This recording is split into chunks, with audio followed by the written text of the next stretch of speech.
Hey guys, welcome back to the American Dream Podcast. I'm here with a very special guest, a good friend of mine, Dominic C. I don't want to mispronounce your name, bro. I do get troublesome. Caminata? Caminata. So in football, they had a cheer that they made just for me. It was Dom Caminata, nowhere. So really? that's how you can remember how to pronounce it. Thanks, yeah, Caminata. Thanks for coming, man. Thanks for supporting what we're doing.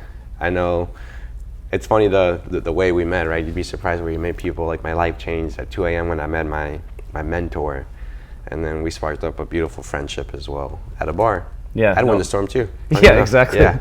I really appreciate it, and it was funny because I was questioning that night if I should stay out because I was getting pretty tired. I'm like, you know what? I'm just gonna go back to the bar and see who ends up showing their face, and that's where we ran into each other. It's just crazy, like how life throws you these opportunities, and yeah, it is. Yeah, it's been an amazing journey for us as well so far, being a part of this. So, thanks for being involved. Yeah, man. yeah. I mean that. Okay, having said that, so Dominic, obviously, clearly, you're very successful. For anyone that doesn't know you, how would you kind of sum up your life from your childhood to where you are now? In terms of wow, childhood. Well, I was born in Waukesha, Wisconsin, at Waukesha Memorial Hospital, and born and raised in Wisconsin. So any Midwesterners, so I can definitely relate to the crazy weather, Wisconsin winters. But I love being born and raised in the Midwest. I actually grew up in a town called Farmington, so unincorporated farm town in the middle of nowhere. And I went to school at, it's called Johnson Creek School District. The whole town had 1,400 people. And when you grow up in a small school system and you're literally with the same kids for 12, 13 years, you kind of become almost like brothers and sisters. But I actually had 48 kids in my entire graduating class. So very small school.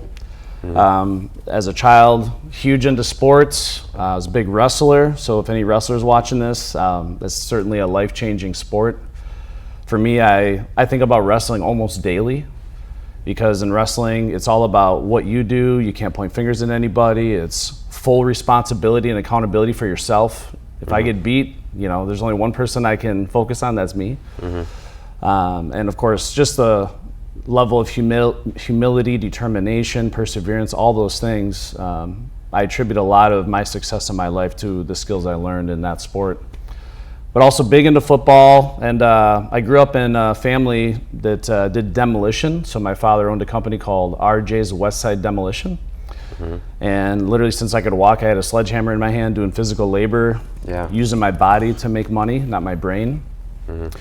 And my dad, frankly, was not a big proponent of higher education. My dad was very much a hardcore, hardworking, high-tempered Italian guy that said college was for people that want to postpone reality and just go party and spend their parents' money.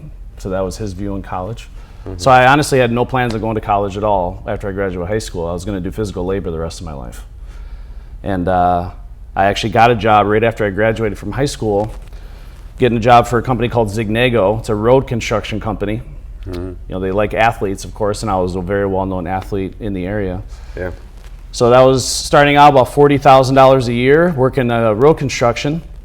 And I'm not even kidding, sometimes life throws you these amazing blessings, or at the time it seemed like the worst thing ever. And we can all relate to that. There's things horrific that happen in our lives that all of a sudden, fast forward, it becomes one of the greatest things in your life. But right when I started, they had record rainfalls in Jefferson, Wisconsin, where I lived. And I'm talking entire towns were underwater. They had the National Guard there blocking off all these roadways. So naturally, because of all the rain, they had to shut down all the road construction crews. So I actually got laid off before I ever even started. And I was living with my mom at the time. And how old were you? I was, just out of high school, 18 years old. Okay. Yeah. And a month goes by living with my mom. No calls, still laid off. 2 months go by, still laid off. 3 months go by, no calls. And here I am, Dominic Caminata, very competitive athlete, full of a lot of potential. I'm like, what the hell am I doing with my life? I'm literally just sitting at home living with my mom doing nothing. And it's funny, the first thing that popped in my head is, I want to wrestle again. It wasn't I want to get a higher education, it was I want to wrestle again. So I just started researching local wrestling programs near where my mother lived. And I found that UW-Whitewater, Wisconsin, had a really great wrestling program. It was only 15 minutes from my mom's house. So I literally got in my car and drove to the University of Wisconsin-Whitewater, not having any plan. I didn't know what I was going to do. Out of high school? Right out of high school, yeah.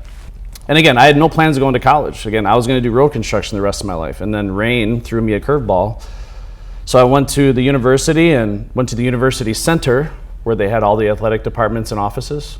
And I saw the directory, saw the wrestling coach's office, so I just walked in, and thank God he was there. I said, I'm not sure why I'm here, but my name is Dominic Caminata, and I think I want to learn more about your wrestling program. And I don't know the first thing about how to even do this, but I'd like to talk to you more about how to get involved. And he's like, what did you say your name was? I'm like, Dominic Caminata. He's like, you made it to state a few times, right? I'm like, yeah. He's like, I remember you. So he literally remembered watching me wrestle at state, because I went to state multiple times. And you're a really good wrestler. Yeah, I made a pretty big name for myself. And wasn't the most technical wrestler, but for me, I'm sure a lot of people can relate to this. It was, I want to perfect just a handful of moves in every position. So I had a wicked double leg takedown that was almost unstoppable. I'd just pick them up off the ground and slam them and get near fall points every time. And then, what weight class? I was 160. Yeah, in high school. That's pretty hefty. I'm not 160 now. I'm like 215 right now. But.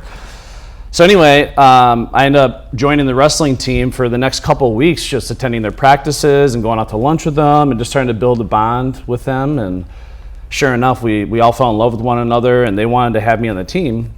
Well, I had nowhere near good enough grades to get into school. I mean, I like failed epically at my ACT. I got like a 14 or something. I don't even know. Well, one of the lowest scores. You could literally just answer letter C on your ACT and do better than I did on every question. But somehow, and again, this is why life throws you these different blessings and curveballs. But the whole wrestling team came together and they wrote a letter of recommendation to the university to bypass my poor GPA and grades, and I didn't have enough credits, and let me in. It was like pulling a name from a raffle. And UW just took a chance on me, which I'm grateful for. So try to summarize this. I started wrestling, did really well, was crushing on varsity, was competing against All-Americans. But what wasn't going well was my grades. So because I was focused so much on wrestling and not academics, that I was flunking pretty much everything. After my freshman year in college, I had like a 1.8 GPA. So I'm like, I gotta make a choice. I could either continue to try to wrestle and balance academics and probably fail and get kicked out of the school, or I can finally, for once in my life, try to focus all my energy into my academics and see what happens. And I made a promise right then and there. I'm like, okay, Dominic, if you do this, stop making excuses for why you're not doing good in school. You simply just have to pour equal blood, sweat, and tears into your academics that you did into wrestling, and then it'll pay off. So once I made that decision, I'm not even kidding. It was like, we all have these self-limiting beliefs that are programmed throughout our childhood. And I certainly had self-limiting beliefs that I sucked at, using my brain. I sucked at math. I couldn't read very well, whatever it was. But I just pushed all that aside, stopped making excuses, and just started executing, And I turned all my all my D's and F's into A's and B's.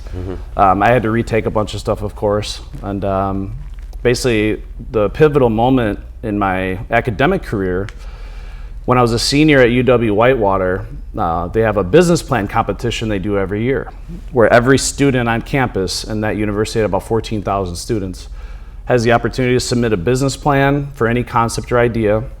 And there's several stages of this competition. You have like a short essay, then there's like an elevator pitch, and then the final is like Shark Tank, where you're going up in front of real world bankers, investors, judges, and you're pitching your product from stage.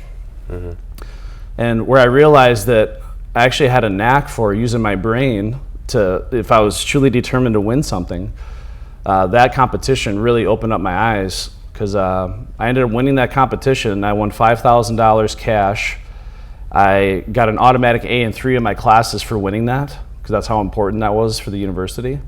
And I had one of my teachers come up to me afterwards saying, I'm really impressed with everything you presented. If you need 20, 30 grand to get things started, let me know. And this was a totally different type of business idea, because my life's background was in demolition. So I actually, with my dad, invented this attachment for Bobcat skid loaders for doing demolition. I'm not going to explain what it is, but that was the business idea. So like most college students, I graduated college and I had no clue what I was going to do. Sales wasn't top of mind. It was actually my mother that suggested, hey, why don't you look for a job being an estimator for a construction company? They make great money. You're not having to do the physical labor. You can use your degree. Because again, my background in construction and now my business degree, it'd be a good fit. Yeah. So I started researching on Google and Craigslist, being an estimator for construction. And this ad pops up on Craigslist. It says a rare opportunity. So I'm like, oh, that's a good hook. I'm gonna, take a peek. What is a rare opportunity? It could be really bad or really good, So I look at it, and it's this company called Mad City Roofing, Siding, and Windows. And the first thing I see is the income potential. Now, again, when you're fresh out of college, you don't have two pennies rubbed together. You're broke as hell. Yeah. And at the time, 50 grand seems like $1 million. Yeah. But they were advertised you can make 200 grand. I'm like, what? That doesn't even make sense. So I started reading more. Like, what is the job description? You don't have to door knock, you don't have to cold call, you don't have to generate your own leads. You're giving presentations, which I had proven I was a proficient at with that business plan competition. I can present the shit out of stuff if I believe in it, right? So I just called the number on the ad and I talked to this amazing woman, Leanna, who's just a freaking ray of sunshine. As soon as you talk to her on the phone, you just fall in love with her. She's just very talented on the phone. I'm like, holy cow, this is amazing. And she sets me up with an interview because she loved my attitude. And again, no background, no sales experience, no plans. I come in for this interview with Nathan Richmond, and he was the sales manager at that time, and now became the president and owner. And he took me on simply because I had a great attitude, and I was full of energy and ambition. And that was my entrance into the industry. That's how I stumbled upon the home improvement industry. And I think many people can relate to this watching this. Many people, I believe, find this industry on accident. Because they don't train this in school. They don't be like, hey, you should look for a job in home services or home improvement. So you stumble upon it on accident, and everyone has their own version of that story, how that happened to them. But once you get into this industry, you stay. Like it keeps you, right? Because this opportunity is so abundant, and it's literally, in my opinion, one of the most freedom and abundance providing industries that there is. Because you can truly make what you're worth. Now, obviously, it's up to you what that is, but whatever you're worth, there's no ceiling to what you can achieve. And that's what I realized. So, thankfully, at the time when I first entered the industry, I apologize if I'm rambling here. No. You're good at storytelling, Mel. Yeah. When I first entered the industry, Mad City had the Rick Grasso 10-step sales process. And for a guy like me that has no sales background, that was a godsend because I don't know what I'm doing. Like, I know how to present, but I don't know how to close and handle objections and follow a proven process. So I really took that sales process to heart immediately. I'm like, I got to master this shit. That's my only chance to make it. So I relentlessly was listening to his Yes, I Am a Closer CDs. I was reading through his training books. He had these VHS tapes. Why am I drawing a blank on what? The Buck Starts Here. That's what it was called. So just hours and hours and hours pouring through it, and my belief is growing, my confidence is growing. And I started running leads independently. I closed my first 7 sales in a row, not having a clue what the hell I was even doing, just following this paint by number system step by step. And then I'm like, holy Lord, trying to quantify, if I could sell 7 sales every week, what would that mean for me financially? I start calculating this out. What would that look like if I could do that each month? So my monthly income potential. And then what if I could maintain that momentum throughout the year? So I immediately became obsessed with the opportunity that this job provided to me. Don't get me wrong, it wasn't easy for me. I had to work my tail off. But I made basically my American dream started right then and there when I realized, holy cow, this could provide me a life of freedom and abundance unlike anything I've ever seen. And basically my first 6 months at Mad City, I ended up selling just shy of $1 million, which in someone's first 6 months is definitely hitting the road running. And I became Salesman of the Year. And when they recognized me as Salesman of the Year, the first year, we had an awards ceremony. And this was at Ruth's Chris Steakhouse, which for me at the time was still like a very high level place to go out and eat. Because, even though I was doing well, I still I didn't go out to eat at nice places too often. I was working my tail off and trying to save money. So at this awards ceremony, I get a surprise. Rick Grasso, the man, the myth, the legend, my mentor, the guy I've been watching on video and listening to for unlimited hours, like a big chunk of my life, I get to finally meet this guy in person. And for me, this was like, if you can think of anyone in your life that's inspiring to you, like whether it's a celebrity or some motivational individual that you've always wanted to meet, and then they come walking in the room, you're like, oh, it's just like, it's a really emotional moment, right? So he came in, he's wearing his Robert Graham shirts, he's wearing the solid gold Rolex watches, his fancy jewelry. He's got, you know, the classic Rick Grosso smile. You can put a banana in there sideways. It's so big, you know. And he's telling stories about his life, and he's sharing stories about the thousands of people that he's been able to influence and the impact he's made on the industry, and how he's been able to pursue his American dream simply by sharing his wisdom with the world. So hearing his life and his story, and I was already falling in love with his process, I made a decision that night. Because there's two things that can reprogram your belief system. It's repetition of thought or an emotional event. And that was a true, really deep emotional event for me. I made up my mind that night, and this was going back in 2011, that I wanted to be Rick Grosso. I'm like, I don't want to just learn this guy's system and be the top salesperson here. I want to be him. And for me, it was undeniable. It was going to happen. Like, no one was going to stop me from taking over Rick's legacy. So I knew if that was legitimately going to happen, though, I needed to prove myself. So that gave me even more fuel, more burning desire to not only master this, but at some point I had to prove that I could use the Grosso system to grow and scale and lead and command a sales powerhouse. So before I was even a sales leader, I was taking reps under my wing, coaching them, mentoring them, inviting them to ride with me in the house. Because everyone's asking, how are you doing this, Dominic? Did you read the training book? It's right in there, no secret, you know. They say if you want to hide the secret to the world, just put it in a book, right? Your book, some good stuff. Available on Amazon. Yeah, exactly. So that's the thing is I had a lot of people asking me questions. I'm like, just come with me. And my thing is record me on your phone, record me in the house. Listen to everything I say and replicate it. Because sales success is replicatable, duplicatable, and predictable, right? Yep. Rick Grosso always told me, he's like, you know, you got to understand the best salespeople are not born that way. They are made to be the best. They are trained to be the best. No, don't get me wrong. There's people that have the natural gift of gab, that can be chameleons, that have natural higher levels of confidence. But the top sales performers that truly are shining stars year after year are trained and proficient following a proven process. I found out just by doing that I had not only a great talent for training, coaching, and mentoring salespeople, but I freaking loved it. Like, I just absolutely loved giving this gift. And you're going to talk to Wendy Harmeyer at some point here. She's a client of mine. She's absolutely amazing. Her and I have the same feeling about this system. It's the gift that keeps on giving, right? Now, we attended your American Dream conference, right? By the way, congratulations to you on the American Dream. Thank you. Man. It's amazing. Thank you. But I really wanted to pay attention to, like, of all the speakers, like, what is the common message? And it's such a selfless message, which is so amazing to see. Like, all the people up there, these extremely successful and wealthy individuals, for all of them, one of the most important things for them is giving the gift that keeps on giving, being selfless, paying it forward. Because in life, it's almost like we're climbing the ladder of success, right? And as we're climbing the ladder, we're also reaching down and bringing others up with us. How many people can I impact along the way? Yeah.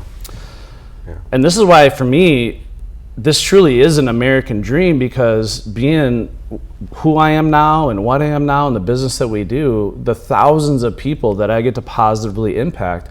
And I got stories I can share with you where I literally took someone that was homeless, I'm not even kidding, living out of their car, gave them this gift of this sales methodology, trained them, was a coach, a mentor to them, obviously put them up, motivate them. And 2 years later, you see them buy their dream house, they have their new fancy car in the garage, they got a new fiance, and they completely transform their life simply by giving this gift. So if you're a leader of a team and that doesn't get you the most extreme rush of fulfillment, then leadership's probably not for you. You know, it's like... But anyway, so naturally, because I was already a leader without being required to, I was given that opportunity to officially on an org chart be the sales leader, and that was in 2012. So they promoted me to the sales director of Mad City, and I knew once I got my hands on the steering wheel, this was my chance. This is my chance to show the world what I can do. And again, I didn't have it all figured out. There's a lot of trial and error, a lot of failing forward, but I was prepared to take on that challenge. And basically from 2012 to 2019, that 7-year time frame, we grew that sales team from 8 million to 100 million. And not only by way of volume, but also profitability. Every single year, our profitability increased, which is not easy to do. So we say at Gross University, volumes for vanity, profits for sanity. So I had proven to myself, most importantly, but also to the world, that I could take the Grosso system and truly use it to command a team of sales warriors, sales superstars. And at the pinnacle of my sales career, I had 55 salespeople, and cumulatively, they were closing over 50%. And that's not easy, right?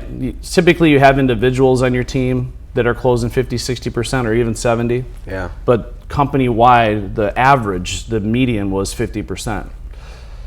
Literally, if you're a $2 million producer, you're barely keeping your job. You're at the bottom of the list. So literally, the timing couldn't have been perfect, because I just got done achieving this monumental thing. As a matter of fact, the last year of sales leadership in 2019, we grew by 30 million that year. So, I mean, I was training my tail off, and we were just kicking ass. I feel like I could literally print money. I mean, I was pretty cocky, to be honest with you. But you need confidence. Yeah, I literally felt like I could take anybody. I'm talking anybody. I don't care who it is. Forget the DISC test. That's bullshit. Like, anybody with the right attitude and work ethic, and turn them into a multi-million-dollar superstar. And that's why I believe in the system wholeheartedly, because I proved that time and time again. Numbers don't lie. And I wanted to share a story real quick. And what gave me such passion for what you're doing is because of a personal experience I had that had such an impact on me. So I had this gentleman named Jean Duarte that applied for a sales job at Mad City, outside sales. And this guy at the time, he was working for US Cellular, selling cell phones, doing well, but making maybe 40 grand a year. Had no knowledge of home improvement. English was a second language. Don't get me wrong, he was a good communicator, but you could tell like he had to work at it. Never did in-home sales before in his life. Didn't know how to use a tape measure. Didn't know anything about anything in terms of this industry, right? But every now and then, when you meet somebody, you can tell there's something in there, that eye of the tiger that this person has, where, man, this guy could really become a killer with the right mentor, mentor. So anyway, I'm interviewing this guy, and he's asking me a bunch of questions, right? It's like he's interviewing me because he wants to see, am I a leader that's worth working for? Like, does he believe in me? And then, fast forward, he said the only reason he took the job is because he believed in me. So anyway, he goes through my sales training, and I'm doing the best I can because, I'm a firm believer, I think it was Albert Einstein that says, if you don't know something well enough where you could train a 6-year-old to understand it, you need to learn it better, basically. So I really try to break down my sales training so people can easily process it, easily understand it, and implement it. Yeah.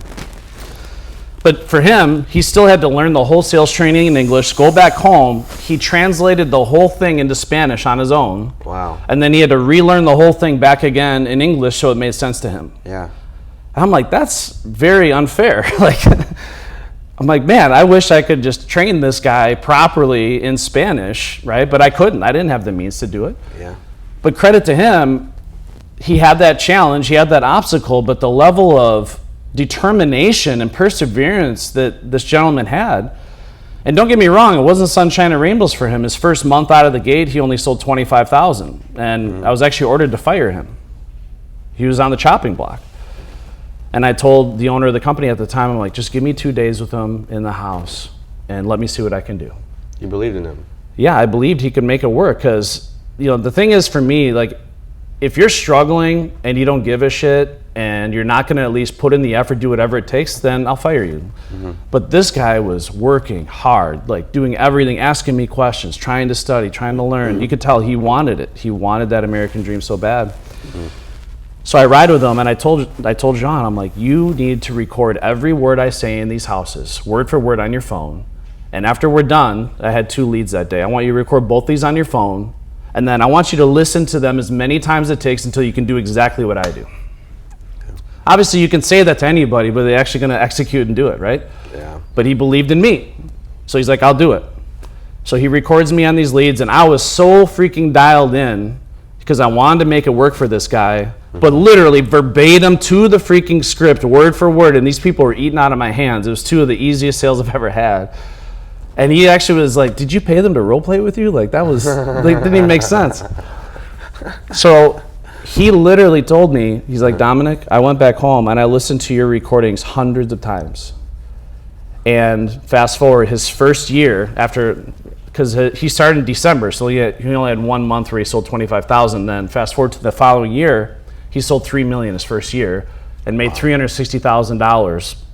Now, coming from a guy that made 40 grand selling cell phones to now making $360,000, he's one of the most profitable salespeople I've ever had, never complained, was so determined, so grateful, and similar to what I heard at your event, all the people that he was able to impact in his life, because he was from Honduras, he had a lot of family he was supporting along the way, a lot of motivation, very selfless guy, a very spiritual guy.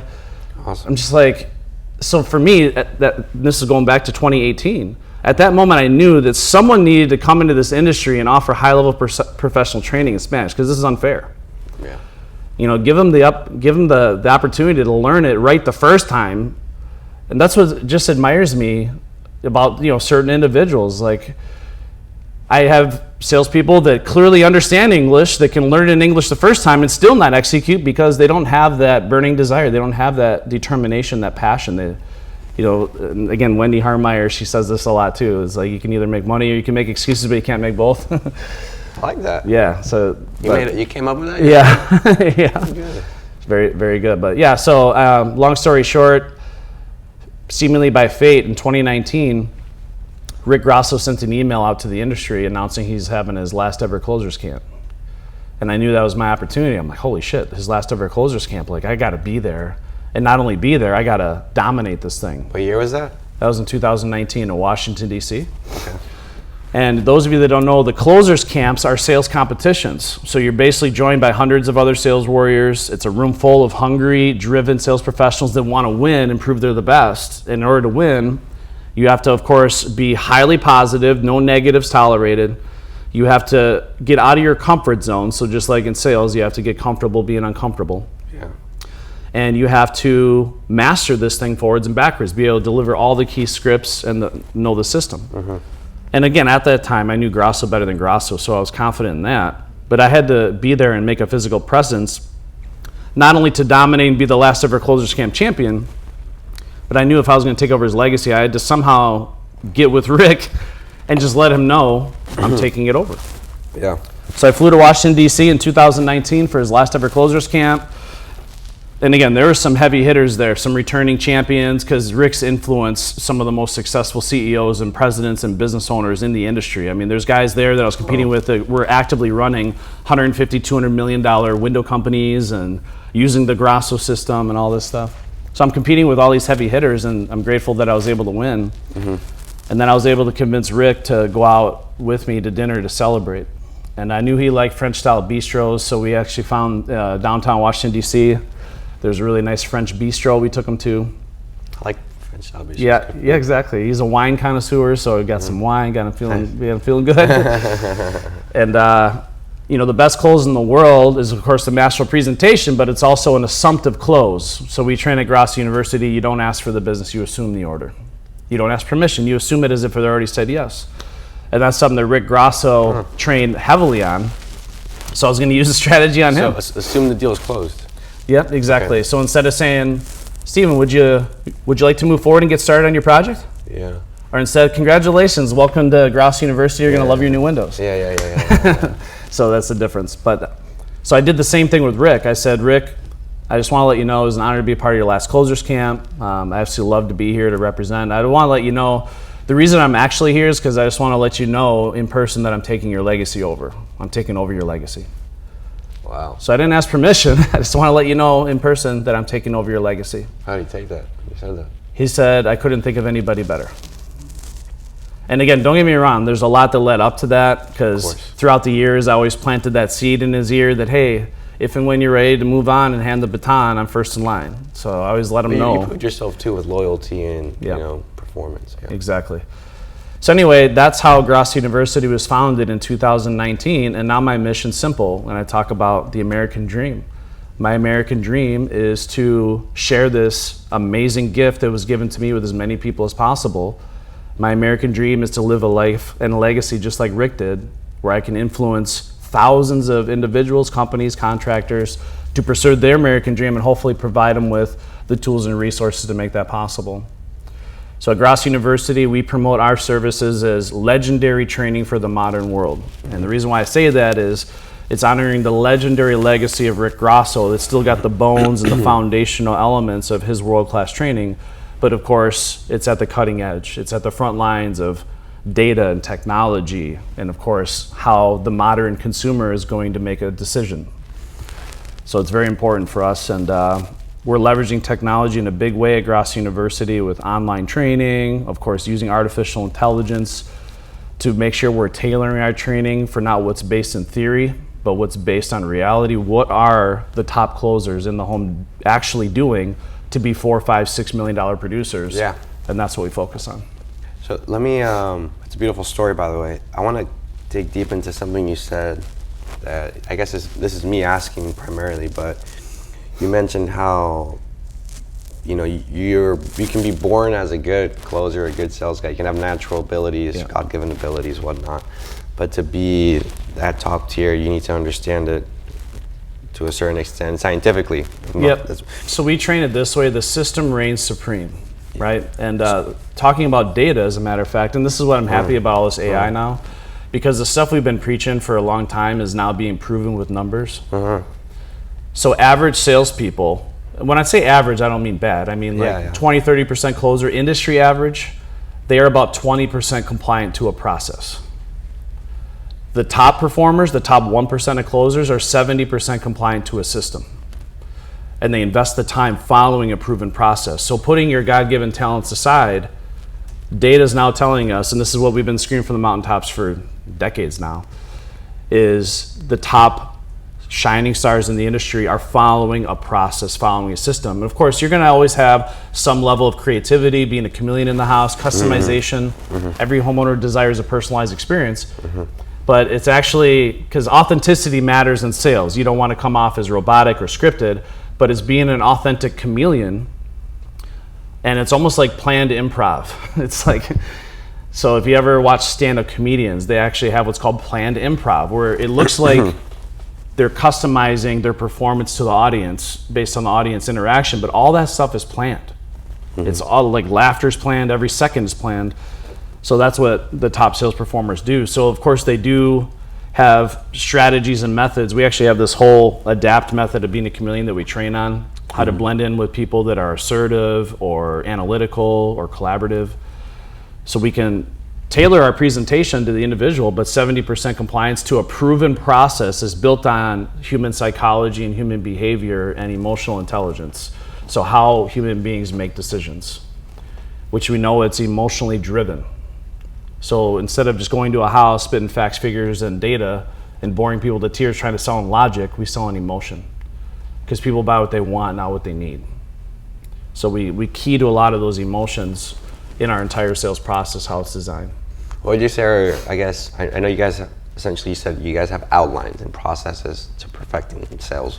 What would you say it's like top 3 for someone that's like, man, you know, I should do it this way, this way, this way? Like steps of the sale? Yeah. It's honestly hard to pinpoint a single step, because just to summarize, you hear I'm good at summarizing here, clap my jaw. So to summarize our process, the best way to overcome any objection is to bring it up first and overcome it proactively before it becomes an objection. Okay. So handling objection reactively is bad technique. So ideally, if I followed the system the right way, front loaded the process, we call it getting it to the green. Okay. Do you like golfing? I do. We should go Suck golfing. at it. Yeah, me too. Okay, cool. So it'd be fun. No sweat. I don't take anything too seriously. So you front load the process, you get it to the green. So ideally, when I'm at the negotiating table trying to earn their business, I just have to tap it in, just like Happy Gilmore, tap it in. I shouldn't be trying to hack it out of the woods or chipping it out of the sand trap. And that's what a lot of salespeople do, is they do a half-assed presentation. There's no want, no need, no desire. And then they try to force something down someone's throat that they don't want or need or desire. So there should be high levels of want, need, or desire, and overcoming all the common objections that come up proactively. So if I follow the system properly, more often than not, the only objection left on the table is affordability, not price. Because the price is what it is to get what they want, right? And people buy what they want, not what they need. But we focus on affordability. which is simply fitting it into their budget, more often than not leveraging financing or comfortable budget plans, stuff like that. So like if shop around's an objection, how can I build into my master presentation where I can take them on a shopping spree, fulfill their innate desire to want to look at the alternatives, give them a world-class education on the whole industry, and have them come to their own conclusion that our product, our service or solution is the best long-term solution to their problems. They actually come to that conclusion on their own. So a lot of people skip that step. If they don't have urgency. I always joke about it. I say most of your prospects will start procrastination clubs, they just never get around to it. So they put it off. So how can I build high levels of urgency in my inspection, in my discovery phase where I'm doing an extraordinary health check and analysis of the existing windows, baths, roof, whatever I'm there to sell, and getting the homeowner committed, whether it be with us or any of our competition. They're definitely going to be getting this done sooner than later. So get them committed. They're definitely going to be getting a solution to this problem sooner than later. Getting them committed to your company, getting a really strong commitment, all these things. And of course, doing a masterful product presentation, making your product or service truly walk on water so they want it, they need it, they must have it. And that's where the close becomes the natural conclusion to a successful sales encounter. The close should just feel like the natural end conclusion. This is why the assumptive close makes all the sense, because they want it, they need it, you've killed all the alternatives. They've said numerous times, your company, your product, your service is definitely something they want. They said they're doing it now. Now it's just fitting into their budget under flexible terms. And then once you've determined it's affordable, you have every right at that point to assume the order. So you got to tee up the assumptive close. Of course, it has to make sense. But if you follow the system the right way, assuming the sale with a relaxed, assertive confidence, this is the thing that we empower salespeople with. So I was going to share some at your event, and I forgot to do it, to be honest with you. Yeah. So I was going to ask the audience what the secret to happiness is. Secret to happiness. And I'm sure most people would agree, and I think it's fitting for your movement, is the secret to happiness is freedom. Yeah. What's the secret to freedom? Money. Well, money, but how do you get money? Sales. So the secret to freedom is courage. Would we have freedom without courage? Would freedom be there? Would you even be successful if you didn't have a little bit of courage?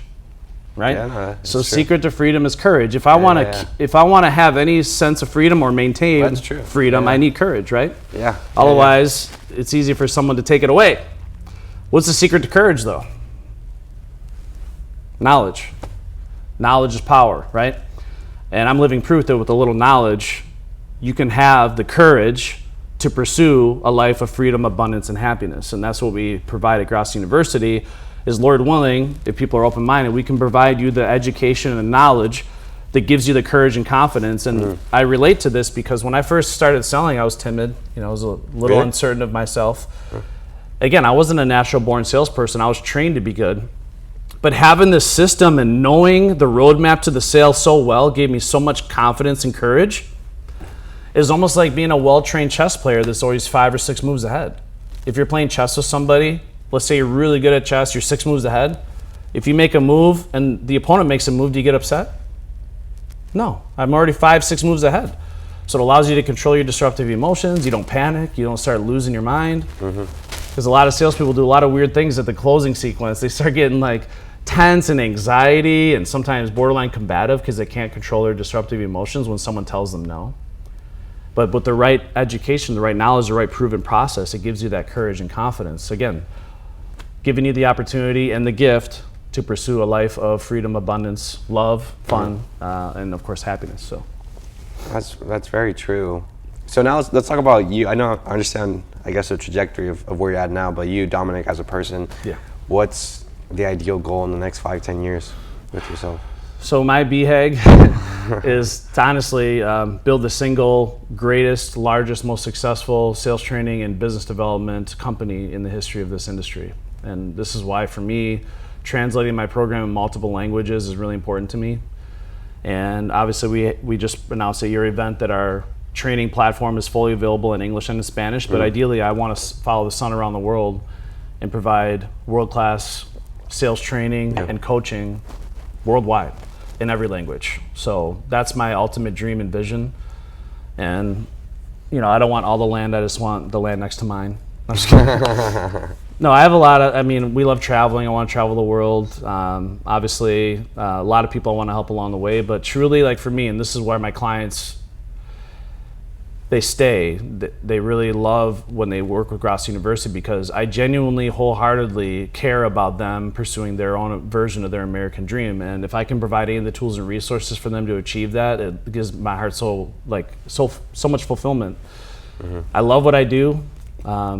It's funny because sometimes I joke about it, and I probably shouldn't joke about it, but when I was a sales director for Mad City, that was like being a parent. You know, it was like 24/7, 365. Again, you're raised it from its infancy. You're there come hell or high water, good, bad, or ugly. You're there in the trenches making it happen, you know, giving your children the tools they need to succeed in life. And you wouldn't trade it for the world, right? But now Gross University is like being a grandparent.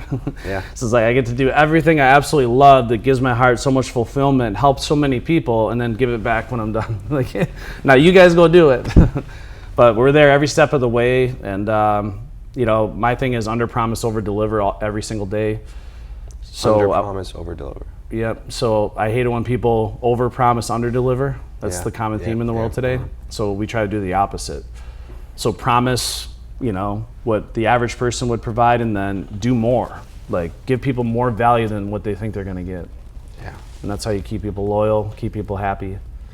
But I get instant gratification when I do trainings, because I'll do a 2-day training for a company, and in some cases increases their sales revenue instantly by 30-40%. Like, boom, instant ROI. Everyone's like, holy Lord.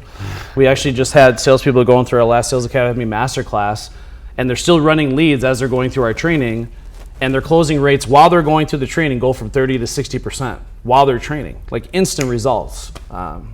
So I love that, because, you know, there's some consulting programs where they're like, oh yeah, 10 months from now, then you start seeing your return on your investment. Mm-hmm. For me, it's like as soon as you bolt this thing onto your retail operation or your company, boom, you're starting to see it immediately return on investment. So I have a side question. Just I've met you for a few months now, maybe like 5-6 months. Mm-hmm. Yeah. I've noticed you're very disciplined.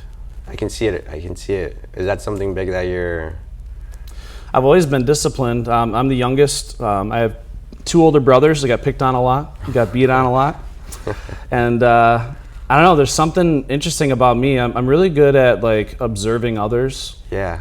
You know, me too. One thing that people say commonly is, you know, failure is required in life because you learn the best lessons from your failures. And I agree to that. However, you can also learn a lot from other people's failures. Yeah. So I've been very observant over my family, you know, like how people talk and communicate. Mm-hmm. I'm very good at just kind of like paying attention to how people live their lives, and just trying to be more mindful when I make choices, when I make decisions. It's interesting because I try to make calculated risks, but I'm also not afraid to throw myself into things. It's a weird dichotomy because, you know, I have no fear on making mistakes. I've made so many mistakes. I mean, I could talk to you for 3 days about all the things I've done wrong, which just ask my wife. She reminds me every day. But I do want to say publicly on this podcast while I can, you know, behind every great man is an amazing woman. And if it weren't for the support of my wife, I wouldn't be here. Just think, you know, for her, she was there when I first started at Mad City for 10 years as an outside salesperson. That's hard on a relationship. And she wasn't just there supporting me because she had to. She was literally like the one giving me therapy, like giving me courage, like, you can do this, don't give up. And she's always someone I could depend on. And when I wanted to found Gross University, I was making damn good money as a sales leader. Mm-hmm. I'm not going to disclose how much money I was making, but most people would have been like, why would you ever leave that type of income? Because everyone has different dreams, and my dream wasn't necessarily just the money. I wanted to pursue this dream for myself, taking over Gross's legacy and leaving an impact and legacy on this industry. But she supported me every step of the way, and again, I can say 100%, without having that person in your corner, whether it's a mentor or a spouse or a wife, that's on board. It's really difficult for anybody to do what we do. Yeah. So I just want to say publicly, thank you, wife, love you. We've been together for 23 years. We're high school sweethearts too. Yeah, I'm 26. Actually, I had hair back then. Yeah, so you're 3 years old when I met my wife. So, but yeah, anyway, I just want to say that. No, that's awesome, man. Yeah. I know we're getting a little close on time, but for any viewer, you know, listening, what's your your closing statement, your last words to the viewer. Yeah, so the thing is you got to chase your dreams because they're not going to chase you back. I always say this in my sales trainings, you're twice as good as you think you are, and that's only half the truth. Mm-hmm. The first most important sale you have to make is selling yourself to yourself. We all have self-limiting beliefs. You got to raise the bar on what you think is possible, relentlessly pursue your dreams, and never give up. And one of the last messages I always like to preach to sales teams all over the country is we have to throw out all the excuses. We have to ignore the naysayers. There's plenty of those. Yeah. And you have to understand that your success in life is only going to be held back by the limits you place on your own imagination. So find that inner child, that creative person that you once were, right? Figure out what it is that you truly want. I feel like you can do what you love and call it work. Mm-hmm. And never give up, never stop. So thank you so much. Congrats to you, man. Thank you, man. Thank you for supporting what we're doing. Thank you for being involved. Thank you for speaking. Yeah, it's an honor. I look forward to speaking at your event in November. Absolutely. By the way, if someone wants to look into your event, is there a website or anything like that? Yeah, so go to www.grossuniversity.com, and we got the Agoge Summit. It's November 14th and 15th in Amelia Island, and that's going to be at the Omni Resort and Spa. So bring your wife, bring your kids. It's an amazing venue. And we're going to be bringing the brightest minds in the industry that are active in the retail operation, that are literally proving every single day how to grow and scale the most profitable companies. So if you're learning, you want to learn about lead generation, you want to learn about sales, of course, there'll be plenty of that. Production operations, technology, AI. We're going to have a lot of the heaviest hitters in the industry speaking at that event. Of course, we're going to have the one and only Steven Martinez there sharing his amazing wisdom as well. So, but yeah, I mean, Gross University is all in, and anything you need from us, let us know. I appreciate you, really. Thank you. It means a lot. Thank you guys for tuning in. I'll see you guys in the next one.